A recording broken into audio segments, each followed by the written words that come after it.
우리나라 국민들은 얼마만큼 많은 분들이 집을 갖고 계실까요?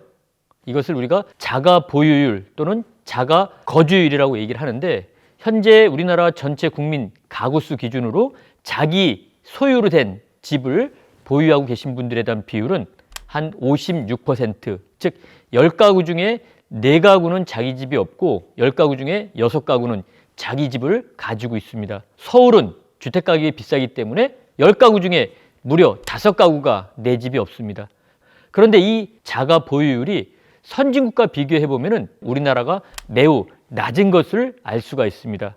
참고로 현재 OECD 국가 기준으로 자기 집을 갖고 계신 분들의 가구 수 기준으로 봤을 때는 대략 한 80% 정도에 도달해 놓고 있습니다. 그러면 왜 우리나라가 이렇게 내 집 하는데도 불구하고 자가 보유율이 낮느냐? 그 중에 먼저 왜 이렇게 집값이 비싸고 내 집 마련이 어려운가?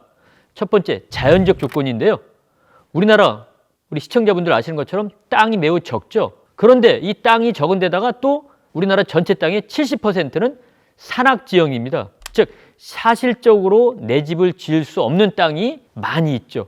그래서 평탄한 이런 지형은 우리나라 전체 땅의 30%밖에 안 되는데, 문제는 이 30%밖에 안 되는 땅도 실제 집을 지을 수 있는 가용 면적으로 쓸 수 있는 면적은 전체 국토 면적의 5%밖에 안 된답니다.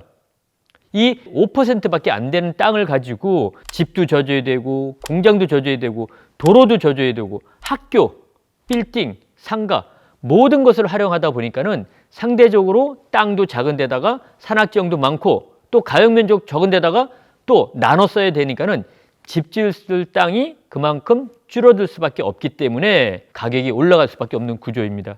그래서 한 예를 보면은 학교가 다 산 위에 있죠. 가용 면적이 적다 보니까는 이런 학교들이 주로 산악으로 갔고, 평지에는 주로 아파트라든지 공장이라든지 이런 것들이 활용이 되다 보니까는 다 왜 이렇게 높은 데 있지? 라고 하는 것이 이런 가용 면적 부족 때문이라고 볼 수 있을 것 같습니다. 또한 평지란 땅이라 하더라도 이 평지에 있는 땅들은 우리나라의 농경사회 문화가 중시되면서 이 농사를 많이 지을 땅으로 묶어놨습니다. 그래서 실제 김해공항 인근에 가면은 김해평야라는 곳이 있는데, 여기에 가보면은 정말 널따란 평탄한 땅들이 논이나 밭으로 이용되는 사례를 볼 수 있었죠. 이러한 것들이 왜 산악에 있는 곳을 개발하고 평지는 개발을 안 하느냐?